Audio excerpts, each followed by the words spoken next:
chance of Jeff Hurst, the Trevor Brooking and Billy Bonds, Paolo Di Canio, West Ham United. We celebrate our victories, we stick together in defeat. Proud of our history, West Ham United, more than just a podcast, more than just a podcast.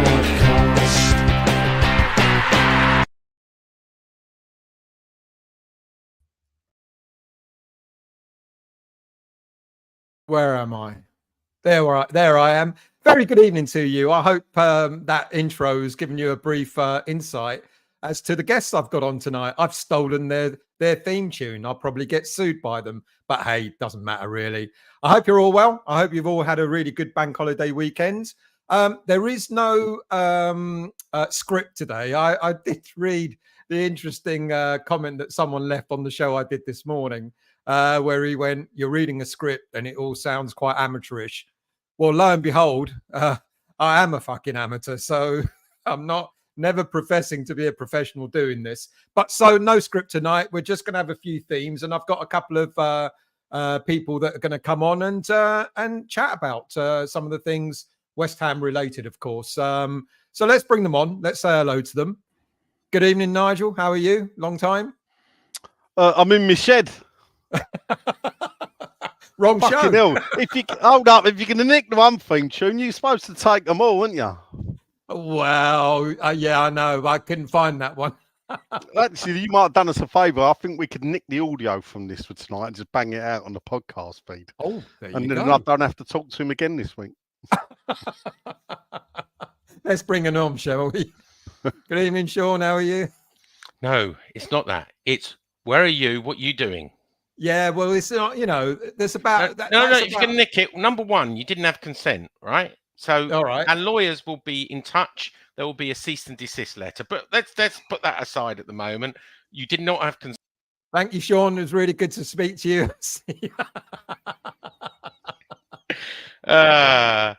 But if you're going to do it, you go, this is more than just a podcast. I and know, then you say, but I think that's where enough. are you? What are you doing? And Nigel says, I'm in my shed. And then we play the theme tune. If you're going to nick our 8 listeners, right, because it's a bank holiday and it's the end of the season, you've got to do it right. I know. Repetition. Well, as I was told this morning, I'm an amateur. So, you come to the House of Amateurs, because if you really want to do amateur, Nigel and I have got that market cornered. I don't know if there's any more room. Oh, no? I did hear the podcast, and I did sort of listen to you professing to the fact that you were indeed. Well, we don't script it ever. We have no running order. We turn up. We don't even check our internet, do we, Nigel? No. Yeah, but you lot been doing it for what, 13 years or something like that? 13 years, yeah. 539 episodes if you're counting, which I am. And God knows how many words he spouted out in those 539 episodes. A lot of hair, a lot of hot hair. A lot of bollocks. And how many times has Len lost it? Well, he had to lose it on the last one there, last one of the season, and well done. If you're listening, Len, hello. This isn't a more than just a podcast. This is all YouTube. Right. It's YouTube monarchy. So the season's over. The worst kept secret of West Ham is that David Moyes departed, and Julian Lopetegui, exclusive that. Has he said that right, Lopetegui Nigel? is in. Julian Lopetegui. Julian Lopetegui. Lopetegui. Did I not? I thought it was Julian. I actually listened to something. We played online. it about 400 times. Julian. You're so-called Julian Lopetegui. Well, I don't get any names right, so I wouldn't worry about it. What's your thoughts? I know Sean's got a lot to say, so I'll start with you, Nigel. What's your thoughts? What's your thoughts on Lopetegui, or however he's pronounced? A good move for West Ham? Was it a surprising move?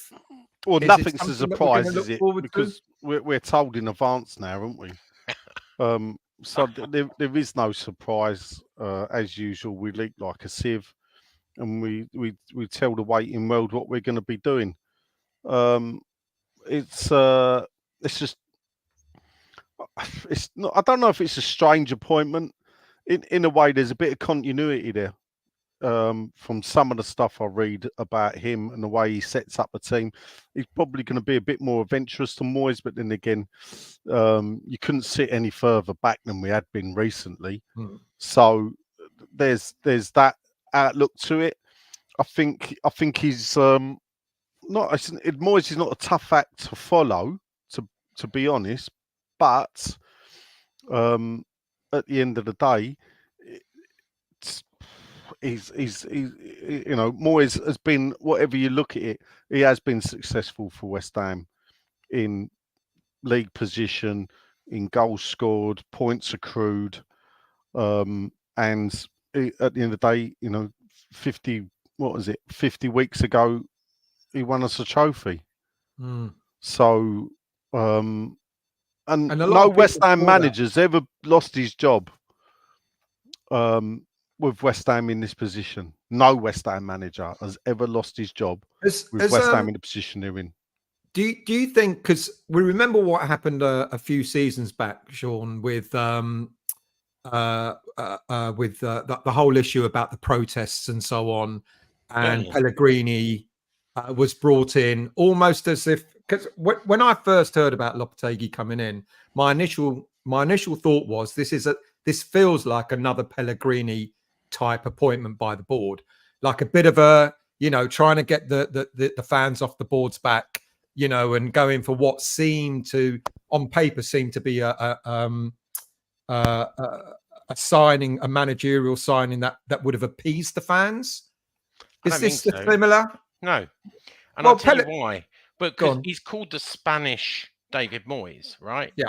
He's quite defensive. He's very obsessive. He's actually an absolute workaholic. So a bit like David Moyes, he works 7 days a week. He works 12 hours a day. When he's not doing that, he's watching football. We know his pedigree. We know he FC Porto. We know Real Madrid. We know Spain. We know Seville, and then Wolves. So he's look. You don't get those jobs by just being a dummy, right? He wasn't the fans' choice. And this is why I say he wasn't the fans' choice. Pellegrini was welcome with open arms. It was going, hallelujah, we've got a winner here. Lopetegui was not, right? I ran a poll, as you know, of 5,000. Question, do you want Lopetegui or do you want David Moyes to stay? 56% said they wanted David Moyes to stay. I hope, and if you've listened to the podcast, the king is dead, long live the king. I'm 100% behind him. But at very minimum, he's got to move us on. All right, maybe I was being a bit flippant on the podcast last week by saying he's got to do better and he's got to get us Champions League. But that's my ambition. I want him to get Champions League. But I want him to finish top 10 in the first season. And I want him to at least push on to qualify for Europe in his second season, which he's only got 2 seasons. So he's got a 2-year contract with an automatic 1-year extension if he qualifies for Europe in one of the 2. So that tells you what the board expect from this new manager. It's Europe or nothing, otherwise it'd be out in 2 seasons. It's not a long-term project. I'm going to ask Nigel this: Europe or nothing, Nigel. If he doesn't get a decent finish in the first season, forget about having 2 seasons, Sean. But if he doesn't get a decent finish in the first season, and I think a lot of fans are going to be thinking decent finish is going to be back in Europe. Are the fans going to be on the board's back or Lopetegui's back or both? I'm not really sure. In a way, I mean, let's look at it like this. Yeah, if West Ham had finished 7th, would we have qualified for Europe this season? No, we wouldn't have.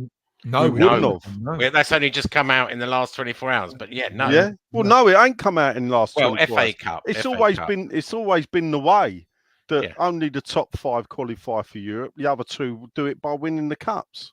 Everyone assumed, though, City would win. Well, that's their assumption. Is the mother of all fuck ups. Yeah. Yeah. So finishing 7th wouldn't have got us into Europe this year. So, and there is always that outside chance that these type of things do happen. So, would we have sacked Moyes if we'd have finished 7th, but then didn't qualify for Europe because Man United won the FA Cup? Would that have been a reason to sack him? I mean, Probably. let's get it right. People say he weren't sacked, he weren't renewed a contract. John Lyall's contract weren't renewed. They still rang him up and sacked him. Yeah. When he's told he's not getting a new contract, and you know we've had it going on since the end of January, February with Moyes. Moyes, in a way, dug himself into an hole by saying there's a contract on the table, but I'm not signing it. Because that gave West Ham the ability to go out and talk to anyone they bloody want. Say, well, Dave, if you're leaving, we've got to have a replacement. Got to have a replacement. So that's an interesting point you've just raised, because it was the Nolan interview that was done recently, where he seemed to allude to the fact that Moyes saying publicly that he had a contract on the table and he was going to, decide later on. Nolan seems to suggest that affected the players and their form. Is that valid? Is that reasonable? Yeah. Look at Liverpool. Klopp goes, I'm off. Yeah. All of a sudden, they're not in the title race anymore. And where they were going after 4 trophies, they ended up with the lesser out of the 4. They still won a trophy. So in a way, I don't know if that's good enough for Liverpool fans or not. I'd be ecstatic to win the League Cup. But so that is, there's going to be loads of reasons why West Ham went off the boil. It's not the first time it's happened. It was funny. I see a thing on Twitter today, and or Facebook, and it was the league table from 1983. December 83, and West Ham was second in December 1983. At the end of that season, we finished 9th. These things have always happened. West Ham have always had seasons where they've started well, hit the front early, and like a tired old racehorse died towards the end and trundles down the table. So, but Sean, the fact that we moved to the new stadium is meant to have eradicated all of that, isn't it? Isn't that the whole idea of moving? Look, to Nick Nigel saying goals are fun, right? We had a lot of goals. Europe was good for the London Stadium, right? All right, there's a few diehard people that talk about the London Stadium, but most people were talking about the style of football and not the bloody London Stadium. Let's be honest, right? Right. From a ball point of view, points per game, wins, Europe. You couldn't have asked anything more from David Moyes. There was a frustration, right, with his differing on transfers. That was an irritation. And there was a friction with Tim Steidten. And I think if you ask, the fan disrest on style of football was a factor, but I think the real factor was transfers. We've got someone like Tim Steidten who could not work with David Moyes because he didn't want to be head coach. He wanted to be in control. If you ask me what happened from that February supposed contract to the end of the season, I think the new contract, most likely, the first draft contracts, it was never a point to sign it, probably gave him less control of transfers. And that's why I didn't want to sign it. Yeah, I suggested that this morning in the show I did. I said that there was a lot of speculation around at the time that he was going to be offered this head coach role. And I think he kind of played a little bit of a game of chess with the board. Yeah. Because I think he probably said to himself, well, I'll show you. Yeah. I'll qualify for Europe again. I'll qualify for Europe. I'll get in Champions League, whatever. He was a very, confident man, an arrogant man. That's one of what made him the manager he was. And he probably thought, well, I'll teach you. But you know what? I don't think there's any hard feelings. I just don't hope. I hope he doesn't try and do a backstabbing interview at some point with Tim Steidten. Because I think his beef is not with David Sullivan. I don't think his beef is with West Ham or the fan base, right? Who weren't always very kind to him. I mean, not all of his goodbye words were full of praise for West Ham, but I think he had a problem with Tim, and that was the change point.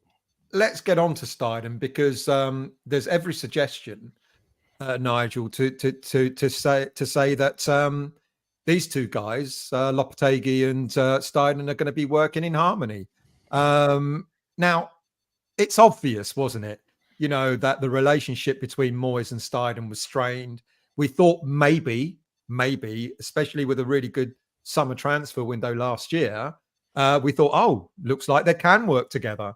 But it all unraveled, didn't it, in January when when the best we could do was a loan signing of the Man City player. His name escapes Calvin me. Phillips. Calvin Phillips. Is Lopetegui Steidten'S type of man in terms of, you know, are they going to work closer together as seems to be suggested? Well, I mean, Lopetegui, I mean, this is a very continental setup. Yeah. So I suppose it makes sense to have a continental coach come in, because that's what Lopetegui is. He's not the manager, is he? Moyes is from the old school British way of doing things, where the manager rules the roost, which personally I actually think it generally should be the way, because if results go bad, they're not going to sack Steidten, they're going to sack Lopetegui. So, and that's the thing where I think Moyes was looking at, is that if he's going to lose his job, he'd rather do it off of his, you know, off of the choices he's made, which you could argue probably has happened. Because if you look back to January, the signing of Calvin Phillips was probably driven by Moyes and not by Steidten. Yeah. And that the stories are, Sean will back up, that players were offered to Moyes and he turned them all down. Yeah. So Zaha, for one, was offered on loan to us. Made a rod for his own back there. So, why was that? I mean, that happened. Why turn Zaha down? Well, no, we know why he turned Zaha down. Allegedly. We all know why he turned Zaha down. And for those of you who don't know, just Google it. Google it. But it happened 2 years ago. I genuinely can't remember the January window in between, whether we got players or not. But I can remember 2022 when we didn't get anyone. And I can remember this one where we didn't get anyone apart from Phillips. But why? I mean, surely Moyes must have realised that the only way forward, being in Europe, trying to stay at top, you know, top 6, top 7 in the league, we needed reinforcements. I mean, I think it was a power play, and the reason I say that is, you know, with all of Tim Steidten talking about he could join Liverpool, right? I thought he thought, well, I'll see him out, you know. You get frustrated. I do think there was a little bit of arrogance here, and we'll see him out. I'm in charge. I get to the final say. I get the veto. You know, we're offered. All right, there wasn't a lot of choice in January, but Zaha was one, and there were other players offered, and he just said no, and it completely backfired on him with with Calvin Phillips. Just point something out about that last comment there. Go on. That was totally false. What's that? West Ham's average position under David Moyes. Yeah, it wasn't that at all. So I don't know. It was 9th, actually. One of the other comments I want to back up is, you know, that Lopetegui wasn't Tim Steidten's choice is completely untrue. One of your listeners said that, and that's absolutely right. This didn't happen overnight, right? Now the secret is out. This didn't happen overnight, and Nigel will know, and he can back me up. This took months. You know, they courted Lopetegui for months. This rumor, I'm not going to say where it started, etc., that Steidten and Noble wanted Amaran and David Sullivan wanted Lopetegui. Yep. It's just false. Bless Mark Noble, but he was not in charge, and he wasn't tasked with finding a new manager, right? He's a figurehead at best. He's an ambassador. He does look after the kids, and he's the conduit between the players and the board. Yes, that's all part of what he does. He's not there every day, and he hasn't got a really strategic role, right? Because otherwise that would upset Tim. Tim led the meetings. Tim did the due diligence for Lopetegui. It went on for months before it got leaked out. How it got leaked out is another story, which we won't talk about today. But the reason I think people took such exception to it is because Will Salthouse did the deal. And the reason Will Salthouse did the deal, Lopetegui didn't have an agent. His agent is now the Atletico Madrid director of football. So he was without an agent. So Will Salthouse, who'd you go to? You either go to Barry Silkman or you go to Will Salthouse to put the deal together, right? He's a deal maker. He knows people. He put the deal together. So automatically people think, well, it's a Sullivan. You know, Lopetegui has been forced on Tim Steidten because 1, he's free, 2, he's cheap. And that's why we didn't get Amran. Amran, I think, was a bit of a smokescreen, mostly on the Amran side. I think he thought this could help. It did get the fans off of Sullivan's back for a while, so it sort of did a PR bit, but he was never coming to West Ham. Never in a million years. And he wasn't going to Liverpool, as it turns out, after either. I mean, it's interesting because when the Amarin story came out, I kind of speculated, how do we know that that's even going to work? Now, I don't know if this is correct or not, but my understanding is that Amarin wanted full control anyway. I don't know if that's accurate or not. A bit like Moyes, you know, he wanted full control of transfers and stuff like that. It was pantomime, Stel. It was. That's all it was. It was pure pantomime that suited each other. You know, did that help? Look, it's all a game. If you ever play poker, right? It's a game, right? Let's say Lopetegui was already in negotiation. There's a few sticking points, right? It works, right? Suddenly, Lopetegui flies over. Suddenly, there's a picture of him on a plane. Oh, isn't that convenient? Then he lands. Everyone tracks his plane. He lands in Stansted, right, at 6:30 p.m. His Sullivan's Mansions is 30 minutes away, right? He drives to Sullivan's mansion, right? Maybe took him half an hour to get off the plane. So at 7 o'clock he drives. By 10 o'clock his plane's taken off and gone back to Lisbon. So the plane was only on the ground for 3.5 hours, and he's supposed to have some meaningful conversation with David Moyes. I don't get it. I think everybody was trying to get everything out of it, and everybody knew where they were. Amran wanted to show the world he was available and try and force Liverpool's hand. West Ham were negotiating with Lopetegui and thought, oh, wouldn't it be good if someone else sees? And it distracted the whole Moyes situation for about 5 days. Okay, so this has been going on for months. So what's your thoughts, Nigel, on the fact that Moyes turned around and said in January, I've been offered a new contract? If it, and I don't dispute that, Sean, that it, you know, that the chasing Lopetegui has been going on for months, but why would Moyes then come out and say, I've got a contract on the table?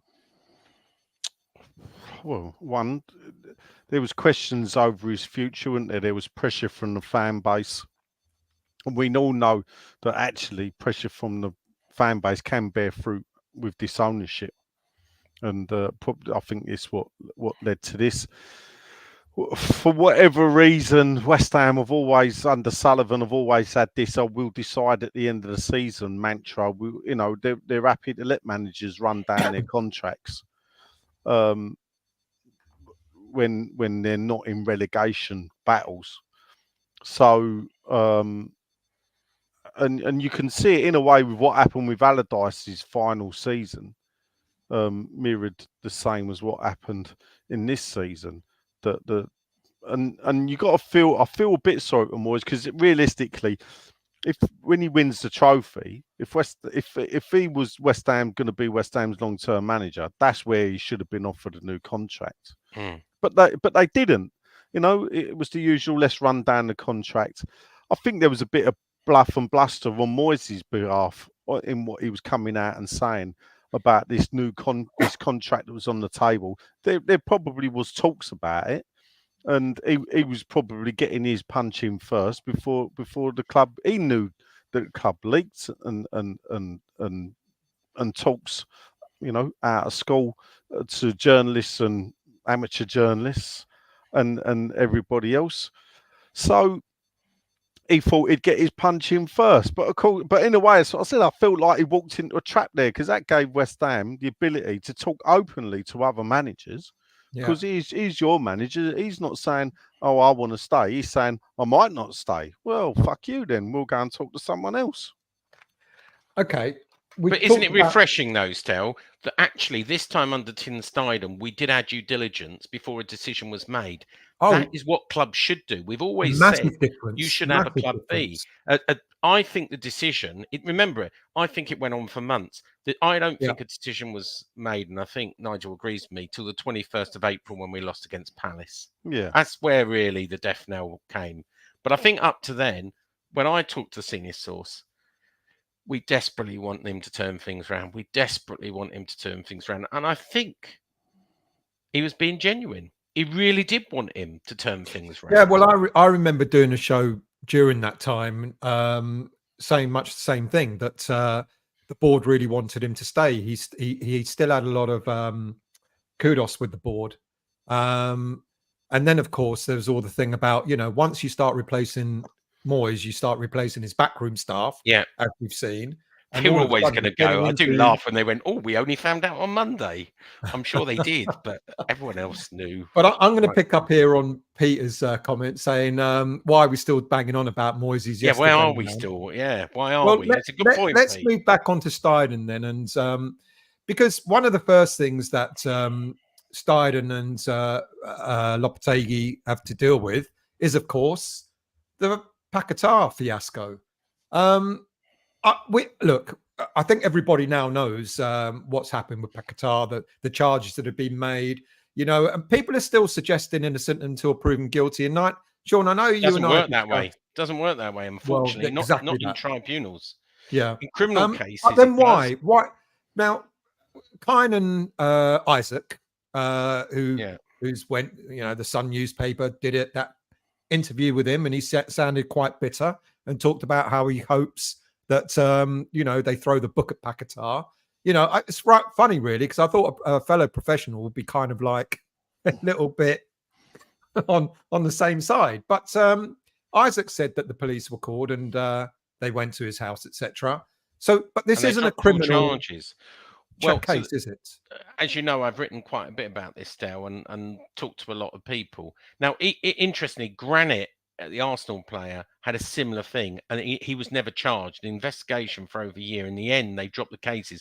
Now, here's an interesting thing, because there were WhatsApp messages between Granit and his mates, and yet he didn't get charged. We don't know, because unfortunately, when you're not charged, the FA doesn't release its evidence in the same way they did with Isaac.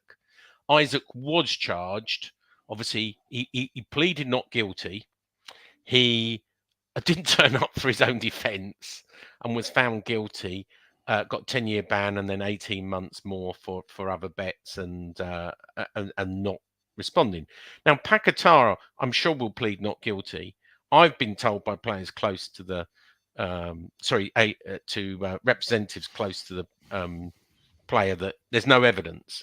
But we don't know. It's strange that the FA are saying they've charging him rule F3, which means he's not complied with the investigation. We know he said he handed over his phone. So what is it he hasn't done? We might not know.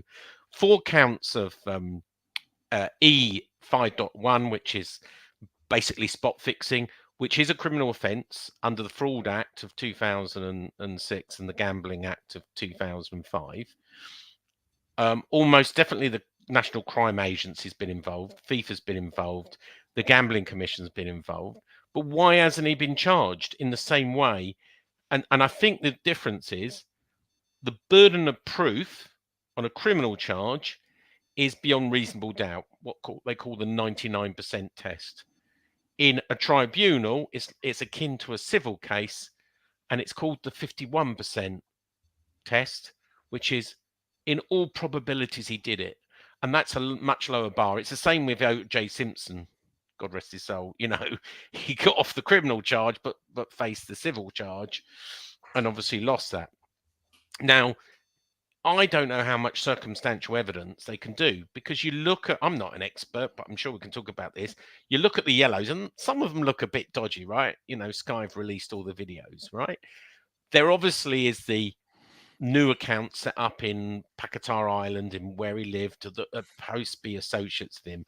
And there's this apparent collusion with his Brazilian teammate who was playing for, is it Villarreal?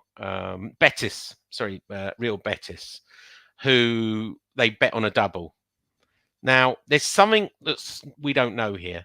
You know, as one of them turned Supergrass and grassed him up, as one of his mates said something, that the FA. I know, we don't know. The FA are not just going to go out on a whim. They've got something up their sleeve, and we just don't know it yet. Now, here's the problem, right? He's got to the 3rd of June to plead guilty or not guilty. He can ask for extra time. He could ask for it to be fast-tracked. If he loses that, he can go to the Court of Arbitration, a bit like Paquetá is going at the moment with his 4-year ban. He's going to the Court of Arbitration. That can take years. And if he loses that, he can still go to the European Human Rights Court. This could go on for another 10 years. But Paquetá, if we look at it, can't play while he's appealing. He's still not played for Juventus. And here I don't know the rules. The FA would have to make a ruling on whether he can play or not if he was found guilty. But then wouldn't that be the case of, you know, all right, so I know you're saying it's not a criminal case, but, you know, if he is appealing, he must still be assumed innocent until... Well, no, because that's their ruling and he's appealing it. So he could threaten them, the FA, to say loss of earnings, which could go into millions. He'd go, look, if I win my appeal, you're going to owe me all the money I've lost out with, all sponsorship, all earnings, etc. So it's an interesting case from the FA. Have they got the balls enough to say, no, you can't play? We don't know. We've never been in this position. We've never had, you know who's in charge of Paquetá. It's a big company, same company with J-Lo. They're called Rock Nation. What's the name? Big company with big lawyers. This is Isaac had no lawyers. He had no money. They're going to throw. It's a bit like the City case with 115 charges, right? There's going to be a lot of lawyers with very clever stuff. None of us know whether he's done it or not, right? Obviously, it doesn't look like there's a smoking gun. In Isaac's case, he was. I don't know if you've read the case notes, either of you. Yeah, I did. He was joking on his WhatsApp. He went. Yeah. He was going. Well, we're going to lose this FA Cup anyway. One of you bet on me on a yellow card, and then and then it looked like banter, and he's going, we might as well pay the bills with this one, right? Now he could have argued it was banter, but it was quite incriminating. Then they got the match referee in. Then they got an expert who analysed the yellow cards. Then they looked at the betting analyst. And Nigel, what's 10 years? What's your thoughts on this? I mean, on the surface, fans are split on this, because I've read the details I've been sent, and you look at it and you go, fuck, he's done it.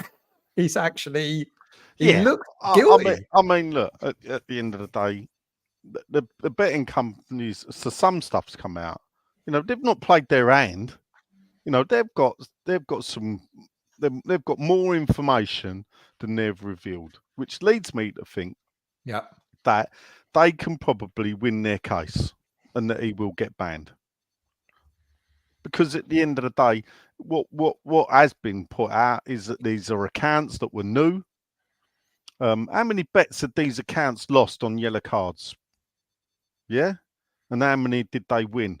Because it's, from what I've heard, they never lost any bets on yellow cards. They didn't lose. They didn't pay out. And the same with the Isaac case. What I'm saying is, paid out. No, but when people talk, you see a lot of fans going, there's this betting on yellow cards all the time, everything. Why is this a problem? Well, the problem is that this was a brand new account. Why it's suspicious? Because it ain't an account that's been going for 3 years and has been betting on this player, yellow card, that player, yellow card, that player. It's a new account set up from a certain area of Brazil that happens to be where Paquetá comes from. So there's a good possibility.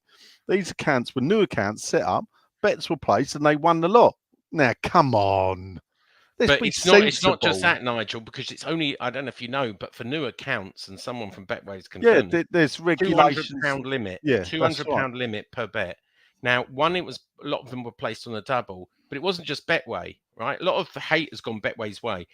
There were many other bookies involved in this. Yeah. European bookies, English bookies, and Brazilian bookies, all taken. Betway was the first. Do you know why Betway was the first? Nothing to do with West Ham. They shouldn't have done this. Was it because that they don't have a footprint in Brazil and it was highly suspicious? Spot on. They do not have a footprint in Brazil, and suddenly they're taking mass bets. That's what alarmed Betway. It's got to be daftest thing to have ever done, surely, to go with Betway in a country that doesn't normally. Yeah, well, I think they did them all. I think they did them all, Stel. I really do. And I think if you look at the Isaac case, I mean, there was hundreds of bets. You know, if you think about it, if you were that organised, there might be 100 different accounts set up and done, and you don't know yet. That evidence will come out in the case. So what happens next? I mean, you know, it's going to be a gap. We'll drag it out as long as possible. Honestly, but even if he does drag it out, you just said we don't know if he can play or not. It's down to the FA. So I think before the case, I don't think they can stop him. Right before the case. Yeah. However, but then the case is likely to be heard. What, August time, perhaps? Maybe not. Maybe not. And I'll tell you why. Because trying to get these tribunals, especially over the summer, is his barristers available? Are the barristers, because they're barristers on putting the tribunal again? So, you know, you could see this dragging on to next season. There's a question here. I think we already know the answer. Can West Ham sue the FA for the 85 million that we would have got? Well, can't, because it's so. Not... I'm sure I told you this, but I asked the senior source, "Do we have any insurance cover?" And he said, "No, you can't. No insurance company would insure against this, even if it was a criminal case." Now, there is a precedent that if he's found guilty, right, and we decide to do what Juventus did, Juventus did something that there's been plenty of clubs that have terminated the contract straight away when he's been found guilty, right? And if it's a long ban, because you know, Tony, you wouldn't want to do that because he can come back. But if it's a multi-year ban, you could terminate it, right? What Juventus have done with Pogba is pay him €2,000 a month. They've reduced his wages. So he's still contract, but they're only paying him €2,000 a month. Now, they could do something like that. There is an option to sue. Chelsea did this in 2010. I forget the guy's name. Adrian Mutu, that was done cocaine, and they won about 15 million in the courts. So there is West Ham wouldn't sue Paquetá, though, would they? Yeah, if we'd lost everything, why wouldn't they? We're a business. Why wouldn't we recover any money if we think he's got assets, right? And he's got property and companies, and he's no longer ever going to play for us? Why would we not sue him? That's just good business style, isn't it? Not. I don't know. Maybe I'm being a bit too soft. I just sort of think to myself. Well, you do work for a charity still, so I would imagine that. And you do vote for the other side, so I wouldn't surprise you not going for the jugular. So that kind of leads on to transfers, of course, because, I mean, I deliberately don't do any transfer stories until at least the transfer window opens. I've dropped one or two over the last couple of days, but I don't really believe in them much, to be quite honest with you, until there's something a bit more concrete. So, I mean, we heard that we've got 3 specific targets. I mean, Nigel, two centre backs. What does that say about our defence, and a striker? Let's start with the centre backs first. I mean, is it a surprise that we're targeting centre backs as our priority after shipping 71 goals? No, the last season was the defence was the problem. You know, we scored. What did we end up with? 60 goals. That's in the top 5 goal scoring seasons in the Premier League for West Ham.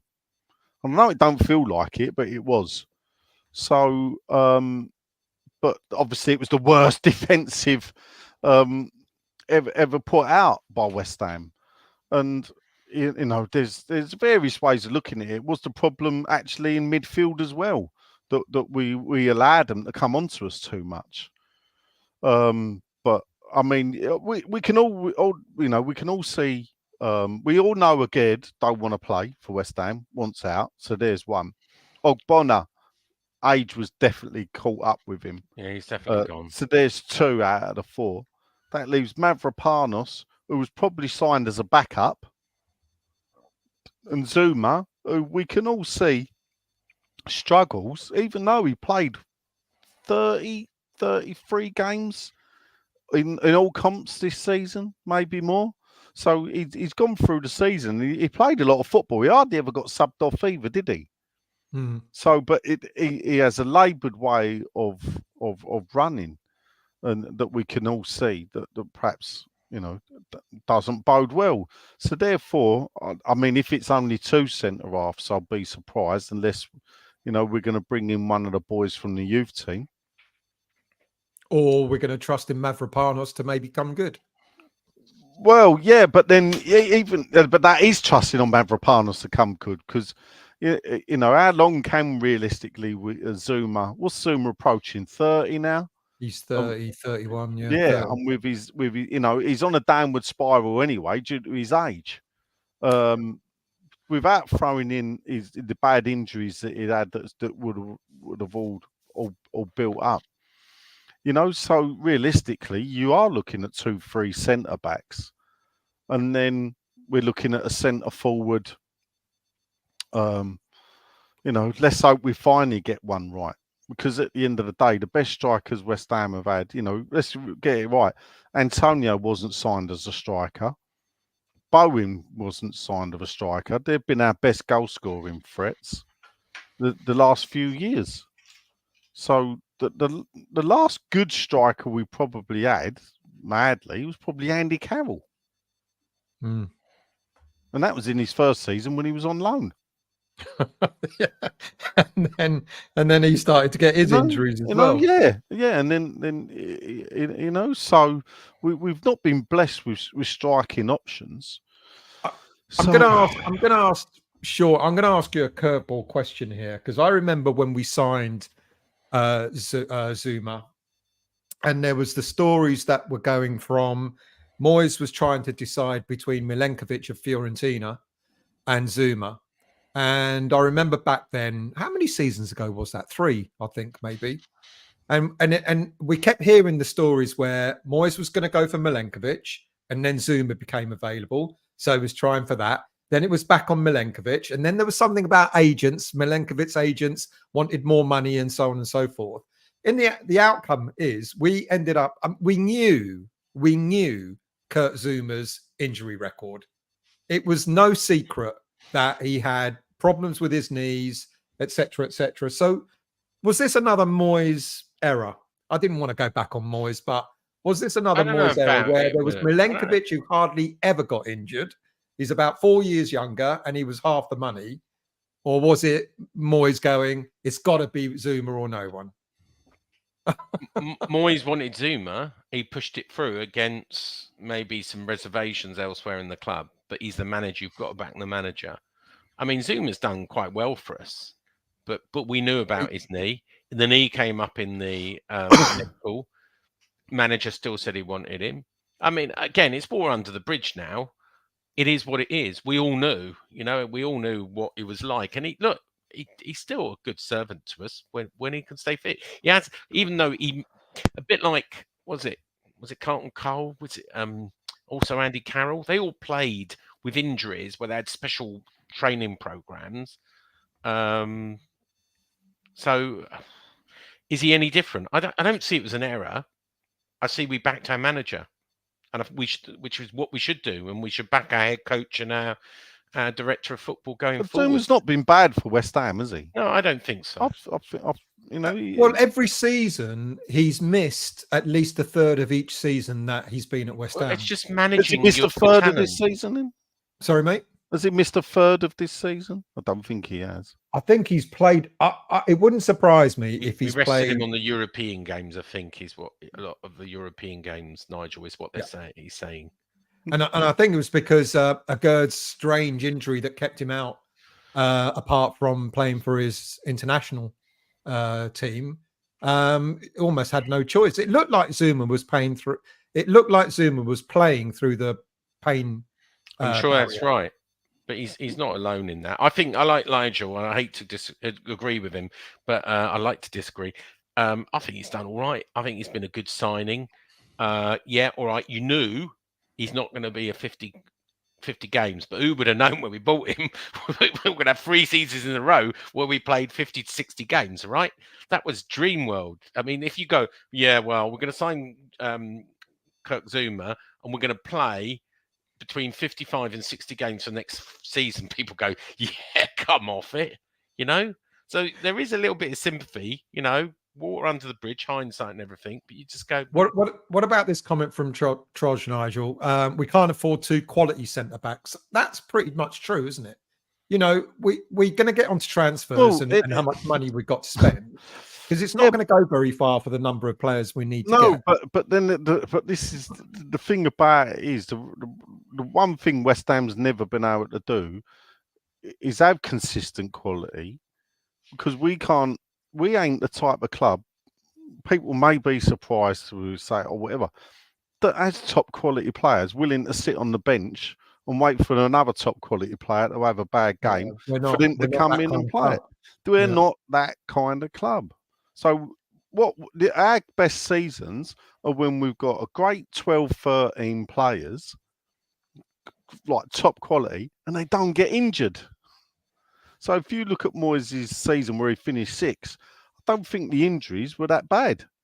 So he got away with only playing, 12, 13, 14 players, and he could play them week in, week out in the league. And that's how he got to finish 6th.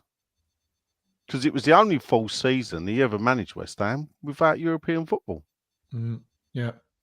So in terms of transfers then, I mean, we hear an awful lot of stories, and when it comes to centre-backs, keep hearing about this guy.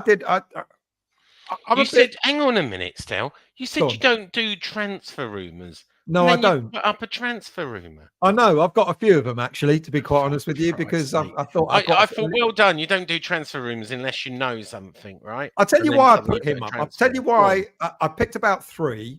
The reason why I have, I could have put up... If you remember when you first met me, Sean, and you interviewed me on More Than Just a Podcast, you asked me where I got all my stories from on transfers. And I told you I just went straight through News Now. And picked every bloody transfer story around. Now I'm a little bit more careful. Apparently, this one is almost across the line. I mean, he's a Brazilian, is he? This is a Brazilian. He is indeed. So all I know, right? I don't know whether that's happening. What I do know is we went out scouting. Tim Steidten went over to scout some players in Brazil. Yeah. That we do like some players in Brazil. Tim Steidten likes a South American, and we're likely to bring some South Americans in. So I know that much, but I don't know whether that player is one of them. I thought you had some exclusive for us. No.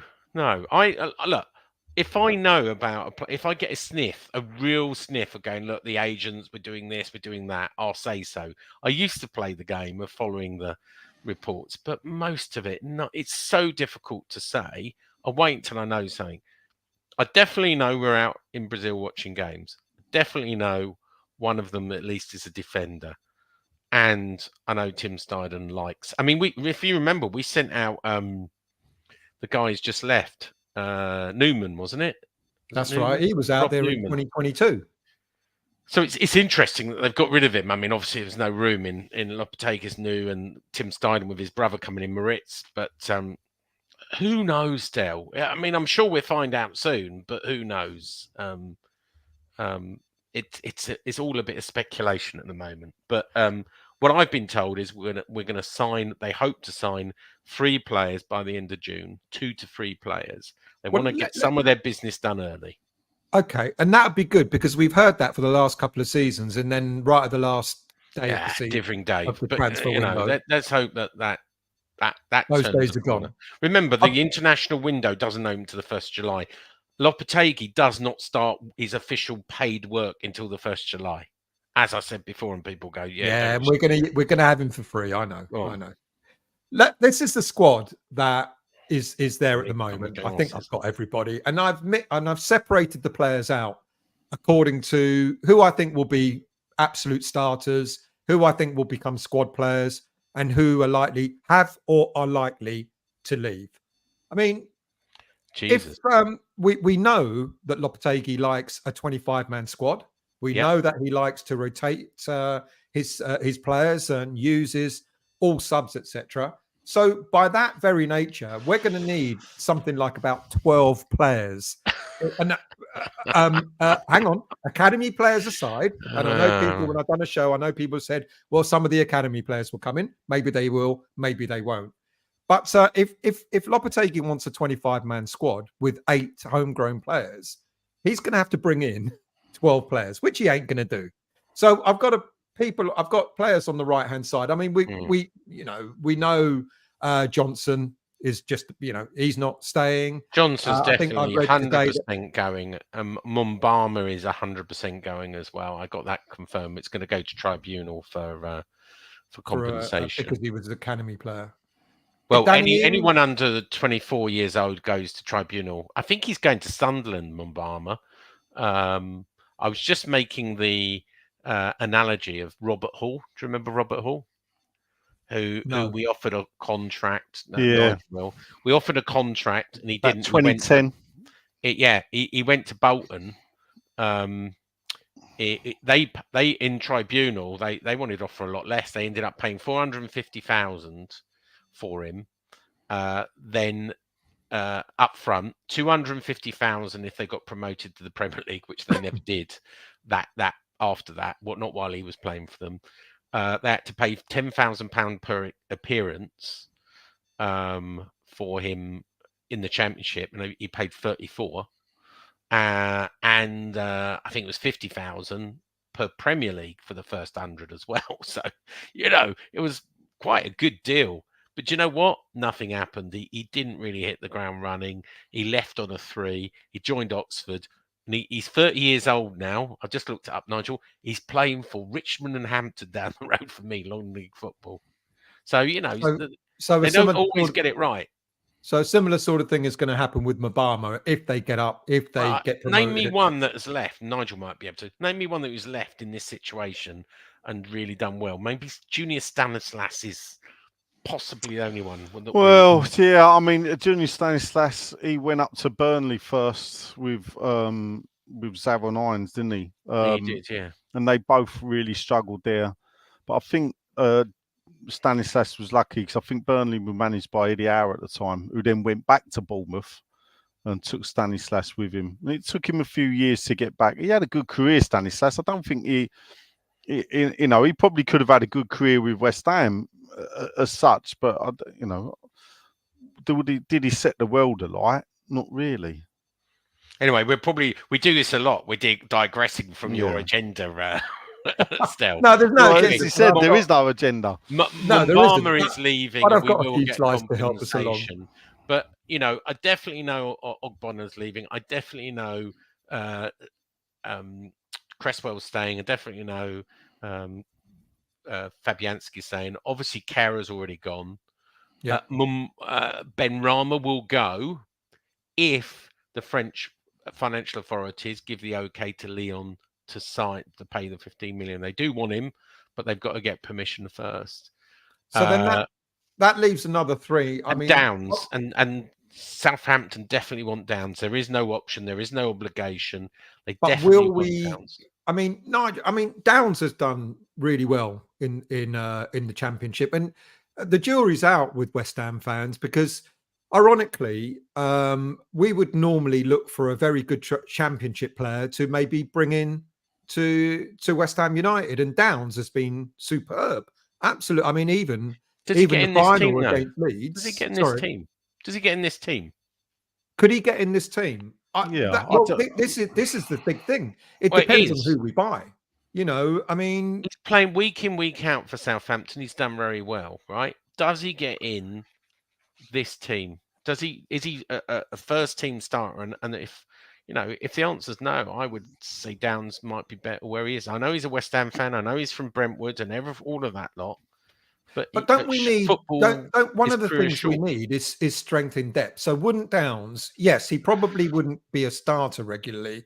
But Nigel, I mean, West Ham fan aside, etc., he's done exceptionally well. Wouldn't he be the kind of caliber of player that you'd want to bring in, even if he was, on the bench? And we hear that Lopetegui likes to use subs, so he'll probably get quite a bit of game time. Not necessarily a starter, but surely it would be a no-brainer, wouldn't Yeah, it? I mean, if you look at his position, Lopetegui, much like Moyes, likes to play with the two sort of sitters in a way, which is Alvarez, and then I don't know. It would almost look like three sitters at times, though, with Moyes, didn't it?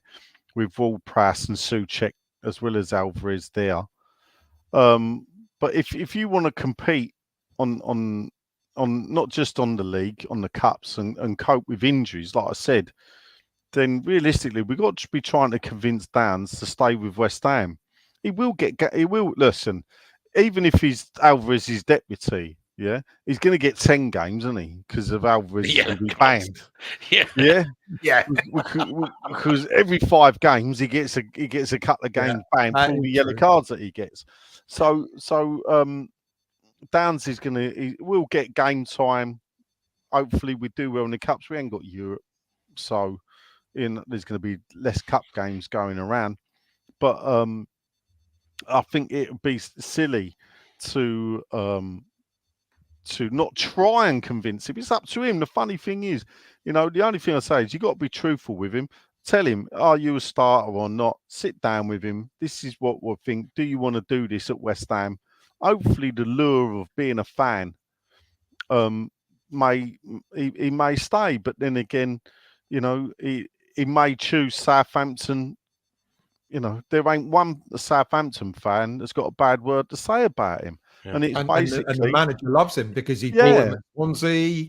He's now had him at Southampton. So there is that connection as well. He came to the semi-final, was behind the fans in the West Stand behind us. So he travelled down from Southampton just to be at the semi-final with the rest of the fans. But I don't believe Lopetegui. I've been told it's down to the head coach. I nearly said manager. I've got to get out of that habit. It's down to the head coach.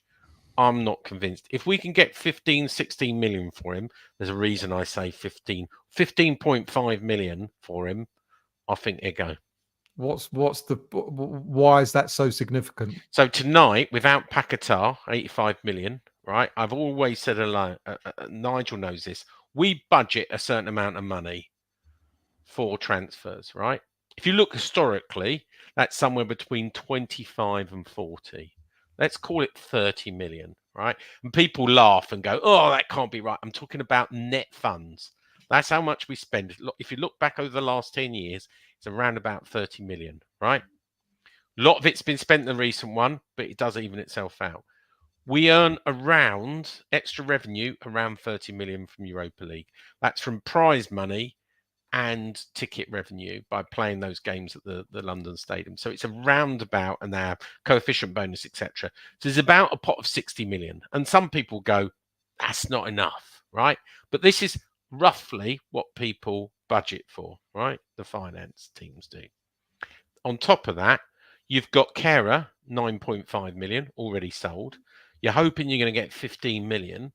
Well, if you add in Downs for 15.5 million to get the question you asked me, it comes to a nice round 100 million budget.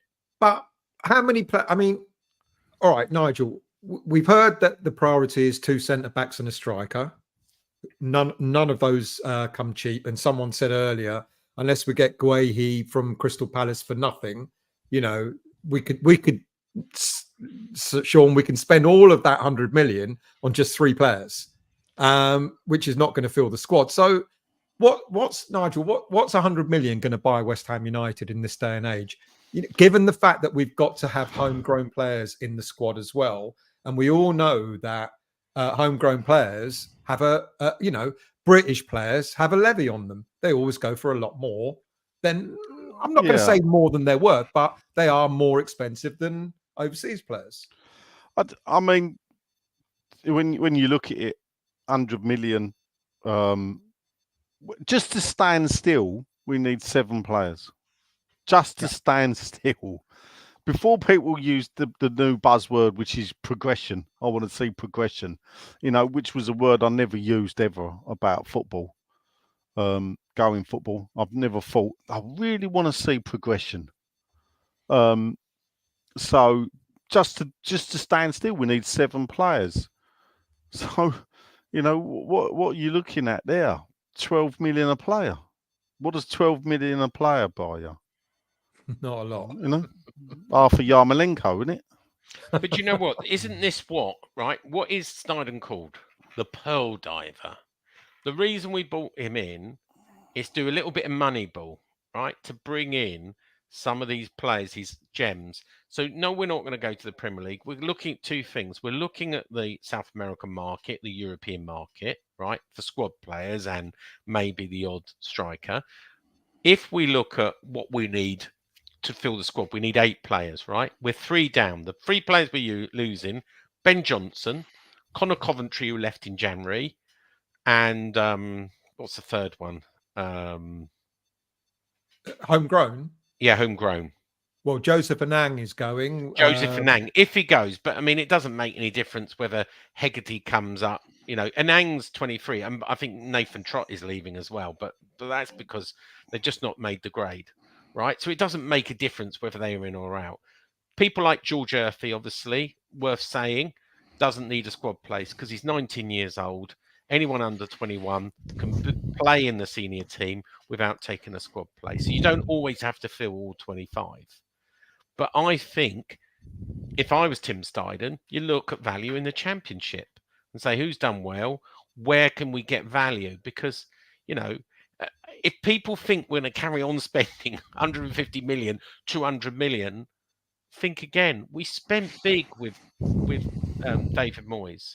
Now, just to answer a question of someone asked is, how do we look, right, for FFP, both the Premier League FFP and Europe, right?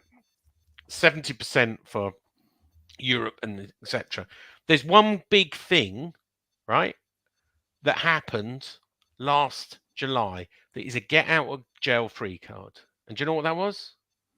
Selling Declan Rice. Correct. Selling Declan Rice. That is £100 million straight line profit. Now, in a quirk of accounting regulations, when you sell a player, you book all 100 million in the season he's sold. But when you buy a player, you immortalize it over 3 or 4 years. Yeah, depreciate the value over the contract. So in a quirk, FFP is not an issue for Premier League or Europe if we were in Europe this season, because we bank £100 million, right, straight as a profit, on top of, I've estimated, 265 million turnover. So our turnover is going to be around 365. We won't find out till January next year. But that means FFP is not even a thing. But you still got to look. Turnover is one thing. You've got to talk about cash, right? How much cash have we got? Where is that cash going to go for? Is David Sullivan, the goals, or Kredinsky going to inject more cash? No way. Not in a million years. It hasn't happened for a long time, since the pandemic, when they injected 30 million then. And then obviously when Kredinsky came in, they injected more cash. They're not going to inject cash that we have to live within our means. So that means how much we've budgeted. You look at what the wages cost, what we call admin fees. It's all in the accounts. And on average, then have a look of what we're going to have left over from that turnover to spend. And it's going to be that around that. It's going to be around the 60 million plus player sales. So given the fact that we've got about 100 million, I actually worked it out. I think I did the show this morning. I think I worked it out to about 120 million without the Paquetá money. How'd you get that figure? Did you the sales that we've done, for now sales, etc. No, forget that. Forget but I also speculated that we had about 40 people love million. doing this, yeah. But we also had about 40 million that we didn't spend in January. That goes in. Forget that. That doesn't count. That doesn't count. Right. It doesn't. Okay. So given the fact that we've got around 100 million, given the fact that we've got to have 8 homegrown players to have plus the Paquetá money. Well, we can kiss that goodbye, can't we, really? People do love going, oh, we didn't spend that money from 3 years ago, so it must be in the pot. It doesn't work like that in finance. It certainly doesn't work like that in football. Does that mean then that either that Chaz's questionnaire, what youngsters do you think will stay and who do you think would be loaned out, or will we get? I mean, there's a lot of excitement about George Earthy, Callum Marshall, who went out on loan. Although, admittedly, George Marshall was out rewarded with that. So what has been the previous? because he signed his new deal. Mbama didn't go out. Is sign a new contract, we'll loan you out, but we're not going to progress your career. David Moyes' view was you have to go out to the Championship to be ready for the Premier League. I don't know what Lopetegui's like on whether he feels he's got to cut the teeth of people before they're ready for the Premier League, or could you throw? I mean, George Earthy has shown. I can't remember. Did George Earthy go out on any? He hasn't been to a Championship. No, George Earthy didn't go out on loan. No. Nope. So he might cut his, go, well, look, you've done really well. You come on and you scored a goal. You might try him out, and equally you might loan him out. I don't know. What's your feeling, Nigel, on because we've been hearing the thing against Moyes was he doesn't use the youngsters. And Sean said, and as we all know, not many of our academy players have gone on to become Premier League footballers. Very few. Reece Burke, I think, is it Reece Burke who played for Luton this season? Yeah, he was an academy player. We had someone else. What's his name? Who came back with Burnley? Callum. Callum. Let's see if he goes. Let's see if he goes Bayern Munich. Yeah. Who? Callum. Really? You think? No, I said let's see, because let's face it. He went to Anderlecht. Why? Company signed him. Why did he go to Burnley? Because of company. Right. Well, if yeah. If he's that. I've got you now. I've got you. Yeah. That would be hilarious. It ain't gonna happen. Cullen's a good player. Yeah. And this is the thing. People look at all these players. Yeah. So I look at Reece Burke playing in the Premier League, Cullen playing in the Premier League. They're playing at the bottom end of the table. If you want West Ham to be challenging for Europe, and you want West Ham to be challenging for top 7, well, I hate to break it to you, you ain't doing that off the back of West Ham playing the kids. Well, this is the argument, isn't it? The argument that's been going on for quite some time, Nigel, is David Moyes. I'm sorry, it seems to be going back to Moyes all the time, and that wasn't the intention. But David Moyes doesn't use the youngsters, and I've always argued if the youngsters are good enough, they get a chance. George Earthy being case in point. Now, ironically, and I know they've been many of them have had their debuts for nothing games or only been given 5 minutes here, etc. But Moyes has actually blooded, I think, more academy players in the senior side. Yeah, than any other. I get it, but the thing is, and you can go back to the Dinamo Zagreb game still, where he put 6 or 7 out in one go. Yeah. So actually it's a listen, people go, oh, he never played the youths. Moyes will go, I gave 22 kids their debut. Well, yeah, but how many of those kids played more than 5 games? Yeah, no, exactly. I mean, that's my point. That's my point. Yeah, so before, so they're token gestures, really. Yeah. So there is that fact that you got to take into consideration. Okay, I asked the question in a show the other day.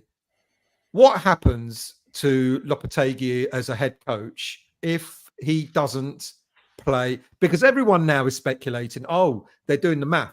We need 25 players in the squad. We can only afford maybe 6 or 7. Of course, he's going to flood the senior squad with academy players. What happens, Nigel, if Lopetegui doesn't use academy players? How will he be? How will he be perceived? Well, no. I listen. At the end of the day, he gets a clean slate, doesn't he? He comes in. It is a clean slate.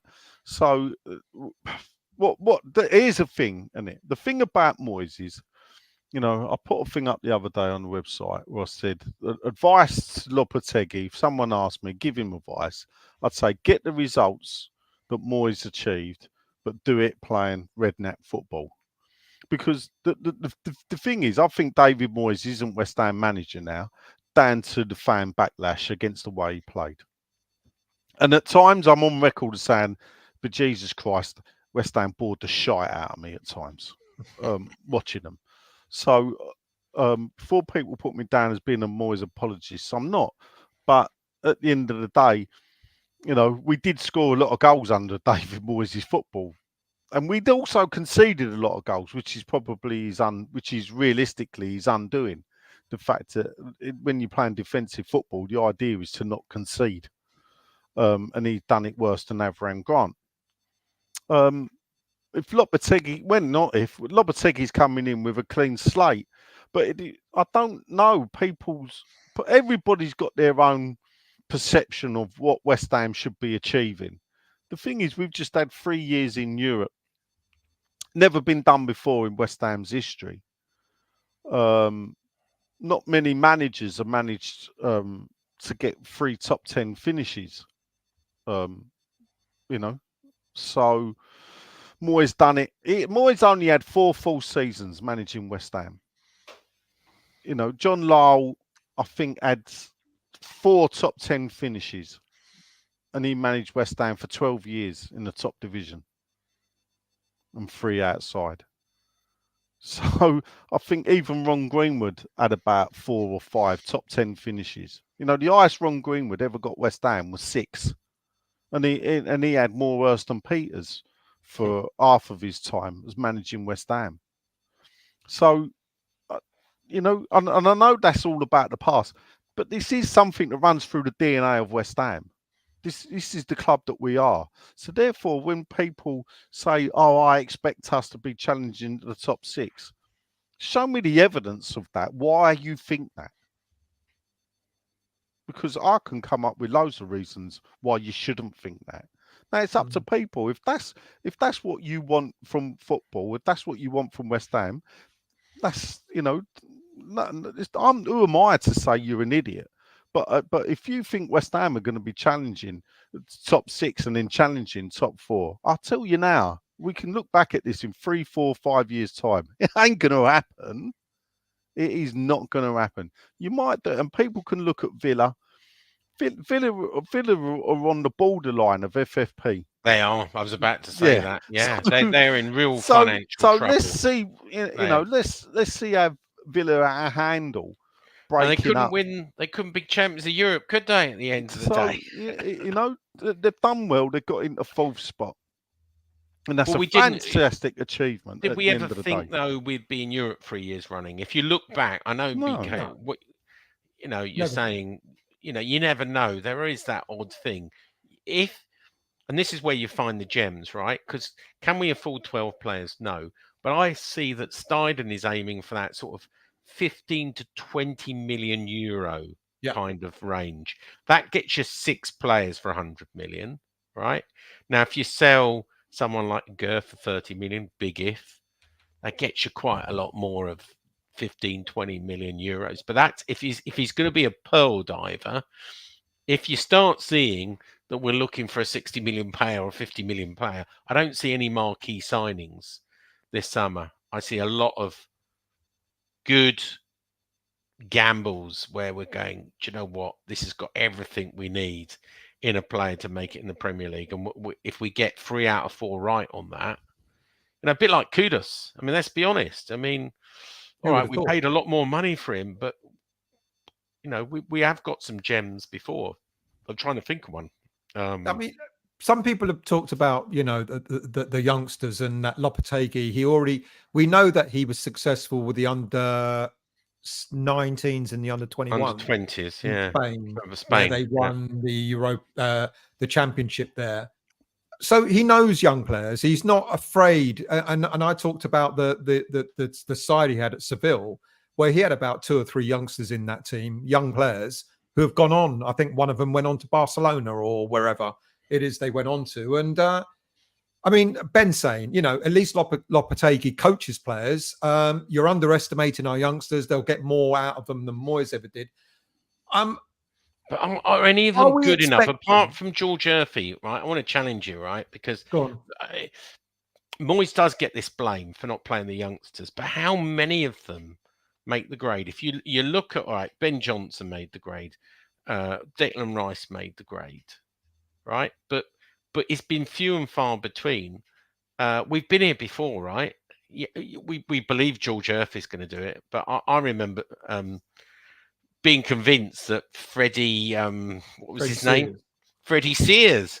I couldn't believe how no manager could play him. I forget who the manager was, and Danny Potts, couldn't believe that Danny Potts wasn't getting his. So, as West Ham fans, we always think we know better, but we know that the development squad, what used to be the under-23s, is not a patch on the competitiveness of a Premier League. You can't just say, oh, well, this Callum Marshall was banging him in for fun. He scored 30 goals, so it set the Premier League on fire.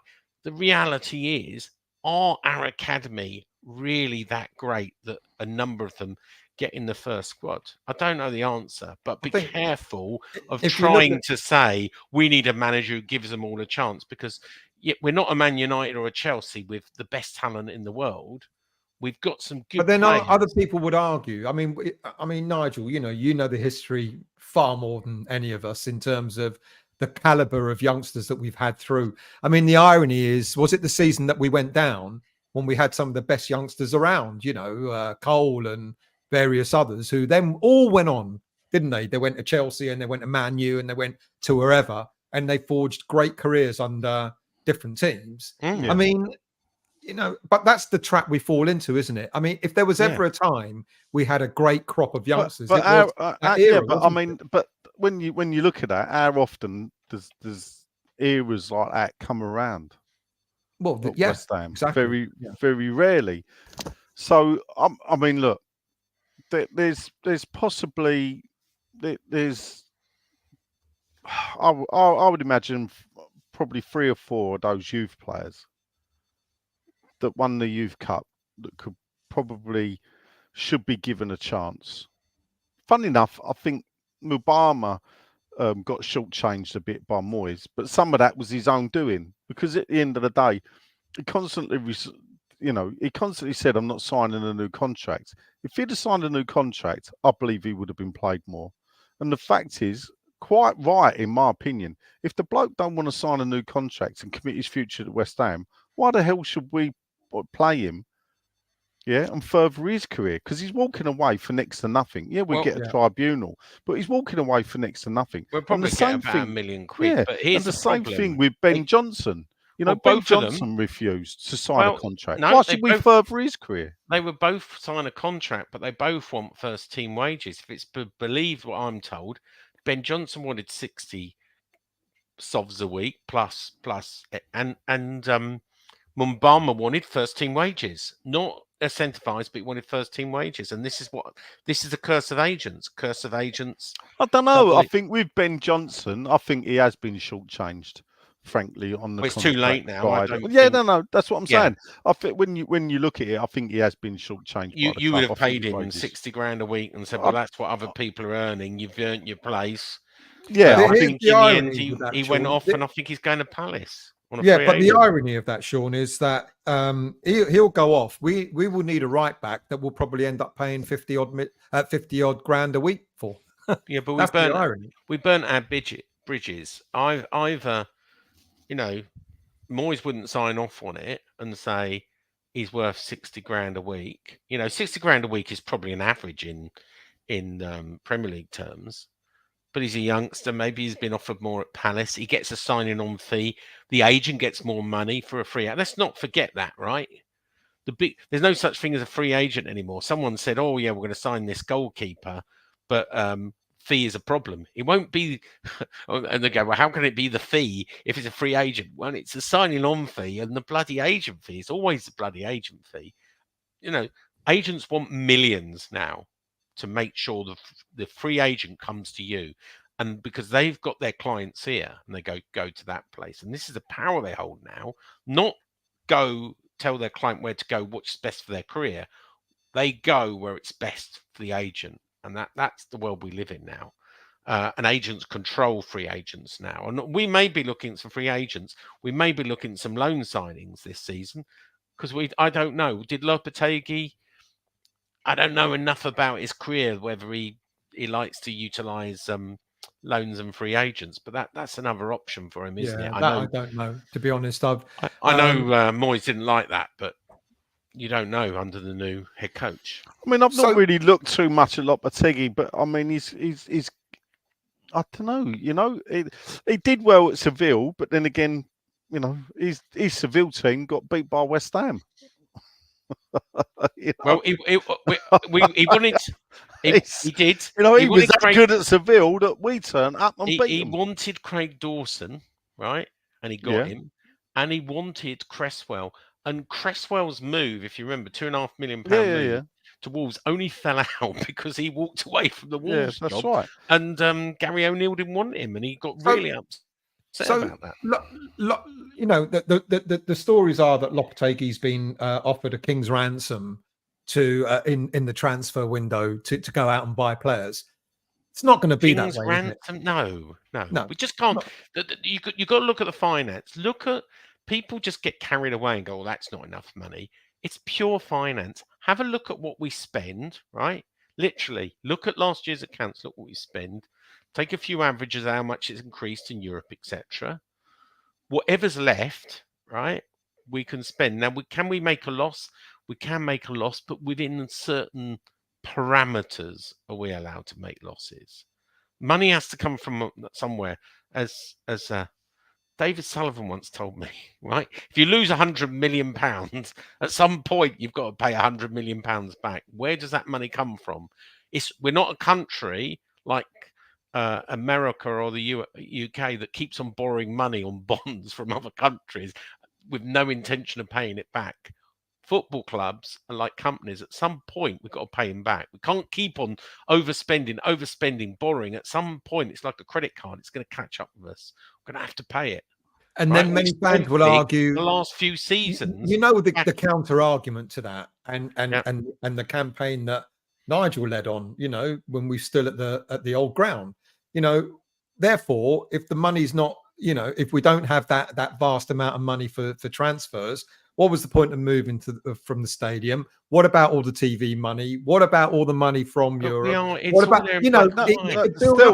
how I would answer that still is, and this is the thing, is that West Ham's earning more money. You know, one of the big things is, I see it earlier. John Lowe didn't spend 400 million. No, but he broke a world record transfer in signing a goalkeeper and broke British transfer records in signing defenders, Ray Stewart, and then Paul Goddard was also, I think, a British record for as well at the time for a teenager. So West Ham did spend money and what could be reputed at the time as big money on players when needed. But that was football back then. Football back now, we've got to spend 100-odd million just to stand still. When you look at we finished 9th, look at the 8 teams that finished above us and tell me the team that you think West Ham, historically, overall, before the season started, did you expect West Ham to finish above? Probably, you could go Aston Villa, maybe. Yeah, but Villa are roughly spending money for a long time. There's 2 teams there, realistically, which is Villa and Newcastle, who predominantly are in where I would say is if you got the 5 and Spurs in the top 6, then you got us, Newcastle, Villa, Everton should actually be in that middle bunch of the teams coming up. Well, realistically, you're right. Villa can't keep on spending though. No, Nigel, they can't keep on spending like this, and nor can Newcastle. There comes a limit with FFP and the new things they're going to bring in, and Europe. You just can't keep on spending. In the end, it catches up with you. So our spending, in a way, has been quite. I don't want to call it frugal. It's been. No, it's not been frugal. We've been spending. It's been considered. We've pushed it to the limits. Imagine you've got a credit limit. We've pushed it to the limits, and now we've got to be a bit sensible. Nigel's always said we should be sustainable. You know, we're now. I think if you look, we're roughly spending. Funny enough, for a mid-table team, that's what we're spending. Well, guess what? That's what we are.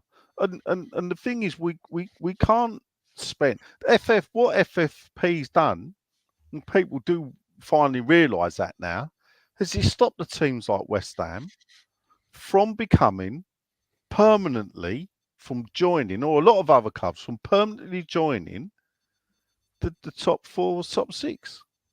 Look at Newcastle. Newcastle were where Villa were. But then a season in Europe, they couldn't strengthen, not because they didn't have the money. Newcastle can buy any player in the world if money was no option. But they can't, can they? Because they're handcuffed by FFP. So therefore, they've finished 7th for now by the win of the FA Cup. They don't even have you don't even have European football to play next season. Do you think the new rules that the Premier League are voting on will make none. it? Anchoring. I saw the one flash up about anchoring. No. Anchoring will do nothing. Even at the best one, right? Whether it's 4.5, 5, or 6, work it out, right? Keeps the status quo. Look at the multiple. You're right, status quo. Look at the multiple. So it's 4.5, 5 times, or 6 times a multiple of the lowest amount of money the bottom team received. Now, if we go on last season, that's 105 million. Times that. Right, this is supposed to be a sort of spending cap, right? Times it, right? No one comes near, apart from Chelsea just last year, but on the lowest one, 4.5 multiple. Bet it won't be 4.5. I bet it'll be 5 or 6. If it's 5 or 6, it doesn't touch anyone. It certainly is nothing to us, and it isn't anything to Man City because that spending cap just stops it going even more silly in the future. It's drawing a line in the sand and says, do you know what? As the revenue, football revenue is not going up. So let's say it's 105, right? It means that you can't spend more than 450 million. But guess what? You get little loopholes of, oh, well, this spending is excluded and this spending excluded. You know, on image rights don't include. There will be loopholes. Pick Adam up here because Adam loves it. West Ham can spend 350 a season under anchoring rules. What can the others spend, Ad? What can the others spend? Go and check what they can spend because I bet you they can spend more. And this is the thing is, yeah, we can spend 350 million. Newcastle could spend 600 million. Yeah, Man United can spend $1 billion. But what Adam's forgetting is the two rules are in conjunction.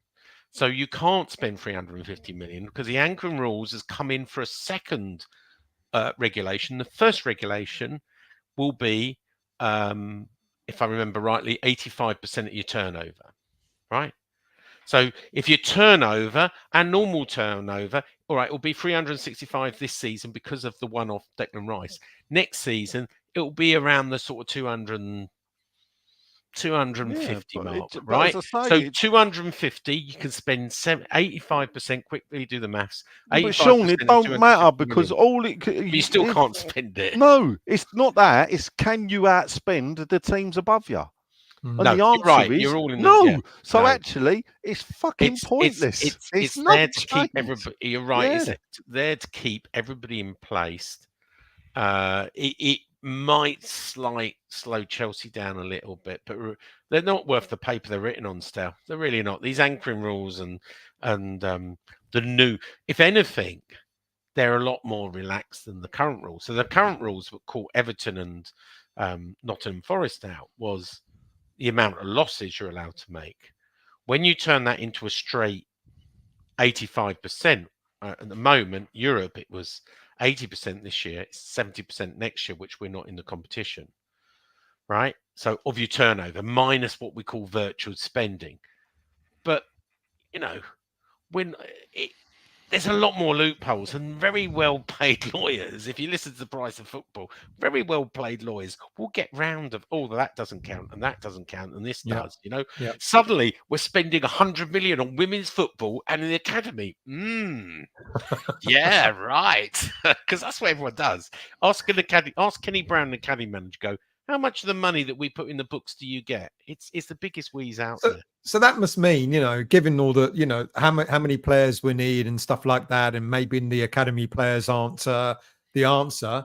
It must mean that Andy Irving coming back for pre-season from Clattenburg, the Austrian Bundesliga club. For those of you who don't know, we bought Andy Irving for $1.5 million last season. Yeah. He's an under-21 Scottish, a former under-21 Scottish international. It's doesn't quite count a good as season, homegrown, does he? He's the answer, isn't he? Still doesn't count as homegrown being Scottish, though, does he? Well, of course he does. Why he wouldn't doesn't? No. Because he was in he played for Hearts, didn't he? I thought the Scottish League didn't count. It had to be England and Wales to be homegrown. Are you sure about that? I thought Robert Snodgrass didn't qualify as homegrown for the same thing. It's a British player. It's not an English or Welsh player. I might stand corrected, but I'm going to check that while we're on air. But Andy Irvine, he is coming back. According to him, he's coming back pre-season. Is he competitive enough for the Premier League? I don't know. I was always told it was a Steidten deal to have a sort of feeder club and do loans and deals with that Austrian club, and the transfer fee was a way of paying the money. Completely above board, of course. Still, let's see if he ever plays a game for West Ham. I'm not convinced. Well, let's see what happens in pre-season. Yeah. 2 questions to probably finish off. I asked about pre-season. I might have an exclusive for you at the end, but let's save that for the end. Okay, well, we'll wait for that because you haven't said much tonight, Sean, so we do want to hear from you. I'm glad he's not staying long still. Is that what he said to you? I did actually say I doubt Sean will stay that long, but there you go. It's work tomorrow. I do. Yeah, I know. Time at 11 o'clock, so you've got only 9 minutes left. To this is from Jason. Any more news on West Ham trying to get more investment into the club? That's the answer. No. There you go. Karen Brady has been looking, and she's on a 7-figure bonus to bring someone in, but the answer is no. She's been looking at the Middle East. So I mean, let's go back because the story is originally Vanessa Gold had 10% to sell. That hasn't sold. Yeah. And then there's been a change of thinking and maybe pulling together 25% where certain shareholders would reduce their stake to make a 25% stake available. But that hasn't sold either. No. So there's going to be no more investment this summer. And Kretinsky's not our saviour, is he? No, as the Daily Mail wrote, and I wrote before that, he's paying $3.5 billion for Royal Mail next week. I don't think he's got any intention. Actually, they quoted him with a source close to him saying, he's a Sparta Prague fan. His son's a Sparta Prague fan. He's a chairman of Sparta Prague. He doesn't get involved in football decisions. He leaves it to his 2 lieutenants because of that, to be at arm's length. And he actually said, or was allowed himself to be quoted as saying, you have to have a concrete connection to a club to own it. And I feel a bit guilty if I ever took over West Ham. And so he sort of dismissed that as an option. I'm sort of paraphrasing what the Daily Mail said, but go and read it. It was this month in where they wrote about him as whether he would take over West Ham. Okay, here's another question, and we can finish off with this one. If we finish 9th, not as in the country as Daniel's suggestion, but in the league, if we finish 9th next season, would you be happy, Nigel? With the position, yeah. I wouldn't be dissatisfied with that. I can't see why any West Ham fan. Well, I can see why West Ham fans won't be happy. What am I saying? But of course, it don't matter. It's not finishing 9th still, is it? For the majority, it's how we finish 9th, isn't it? Well, here's an interesting thing because I see my mate Wiggy's been in the chat tonight, and he kept saying throughout the season, all I want is to be entertained. And a lot of fans have said that. But here's the catch, yeah. And what is entertainment? Sorry? What is entertainment? Well, entertainment is scoring 60 goals. Well, last season for me, entertainment was going to Prague and low blocking. In fact, if Fiorentina actually played football, they would have beaten us. But they were looking to play the dark arts rather than playing football, and our low block beat them. That was entertaining to me. But I know it's not entertaining. And it's funny though, because the low block worked for Atalanta, didn't it, against Leverkusen? It didn't. It just and what it shows you actually playing a low block. It's not a bad tactic, as long as you've got a fantastic front 3 or 4 that can put the ball in the net. And a decent defence that can stop the ball from going in the net. And I think, well, yeah, but I think actually when you look at it, if you know, if we could have had a bit better quality, Kudus, Bowen, you know, maybe someone different from Antonio, bless him. Yeah, had someone absolutely clinical up front with Bowen and Kudus, and the defence a bit more shored up. Then I think David Moyes would still be West Ham manager and not Lopetegui, because how you play against teams that want to. Well done, Paul. I thought I was. What you want to possession-based football teams. How do you play against them that just want to pass the ball across the back, that want to have 700 passes in a game, but only 10 shots on goal? I don't think Man City play exciting football. I'm definitely not saying West Ham play exciting football at all under Moyes, because it wasn't exciting football. But Ralph enjoying the sun. I'll take 9th with entertaining football with a passion. That was really it, wasn't it? That's what really lost Moyes. Yeah, no, the football at times was stale. When you're playing a low block against Bournemouth, it was games like that. When you look at home, we lost at home to Everton, we lost at home to Fulham, we drew with Bournemouth. Those results there are really what cost him. Because away from home, I think we won 7 games. And this is the thing, under the days of Harry Redknapp, who played attacking football, or West Ham football, as you would say, Harry used to win 3 away games a season, 4, 5 at most. It's Sean, 9th. Would that make I'm happy. I'm happy most of the time, right? As long as we don't get relegated, I'll be happy. I've been happy. I've been happy for the last 3 or 4 seasons. I've been enjoying my European nights. I've been going and loving going to the European nights. It's a bit of a shame, giving up the Thursday nights. I'll be happy as long as the head coach is happy. I really want him to do well. I hope fans give him time. 9th, I think, would be acceptable. 10th would be acceptable. Anything but 7th, 18th, right? I'll be, but, David Moyes' phone. He's always on the end of a phone. Hello?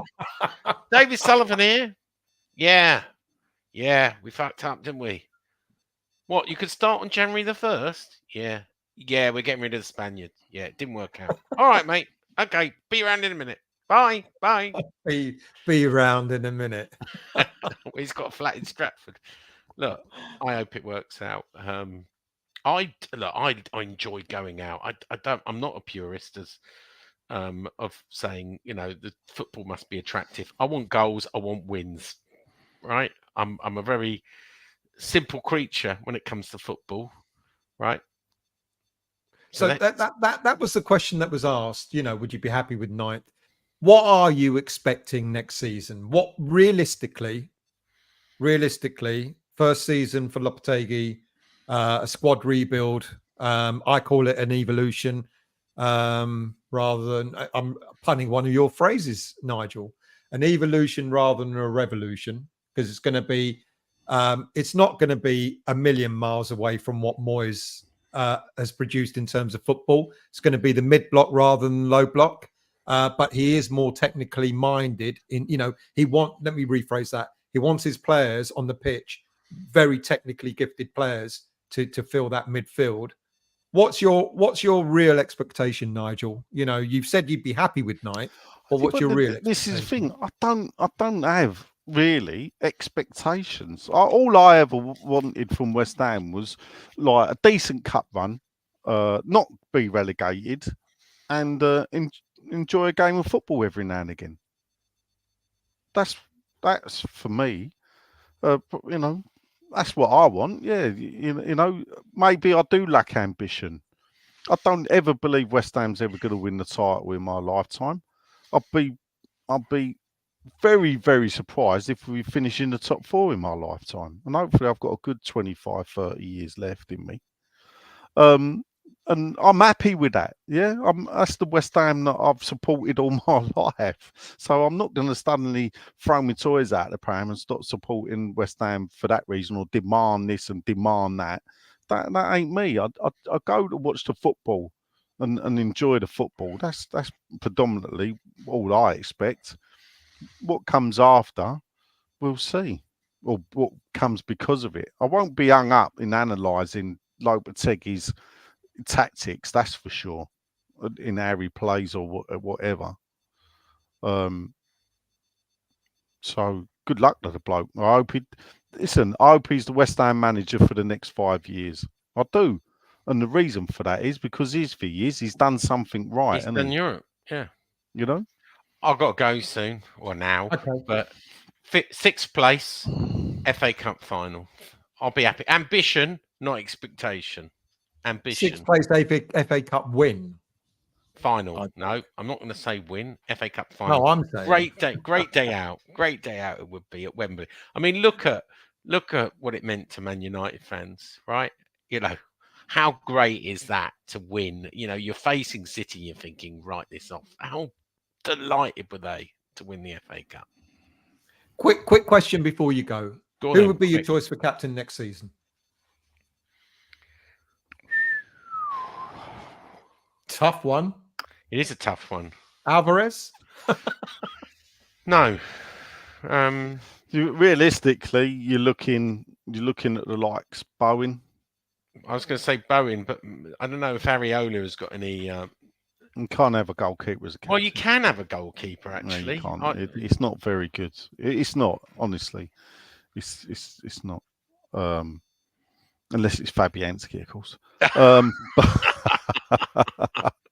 No, you just can't have a goalkeeper as a captain. Bowen would be the most obvious choice. But I'm not a fan of having strikers as a captain. I think the best captains are midfielders or central defenders, to be honest. But at the moment, I don't really see anyone. Funny enough, James Ward-Prowse was a captain. Souček, does he get in?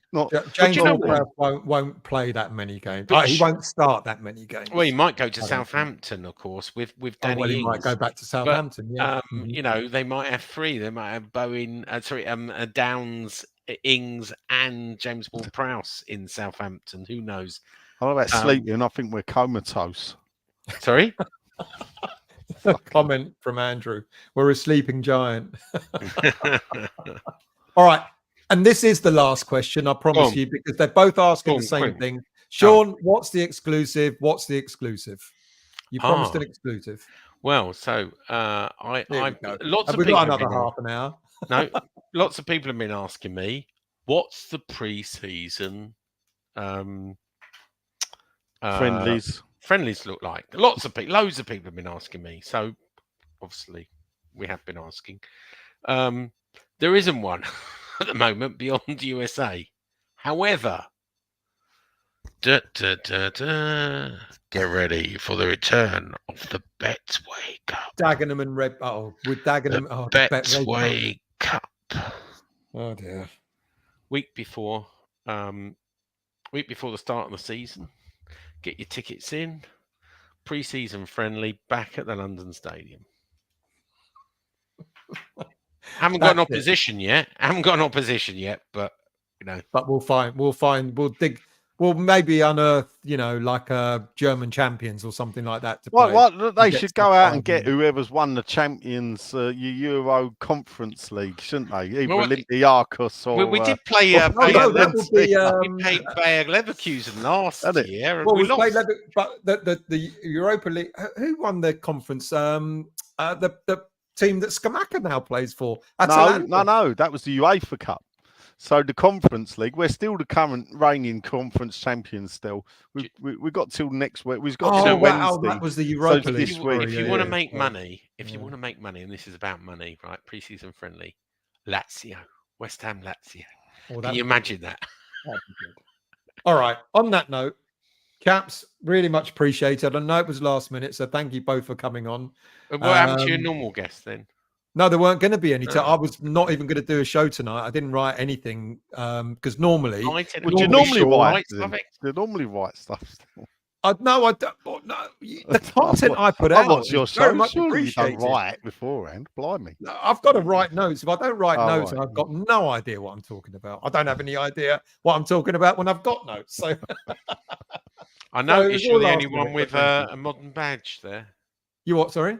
You're the only one with a modern badge on your clothes. I am. Yeah, I know. Well, no, it's not the modern badge. That's the original badge, if you know your history, because that was there before the... Well, actually, still, if you want to go down that road, the Hammers are facing the wrong way if it's the original badge, because the point is you should face that way.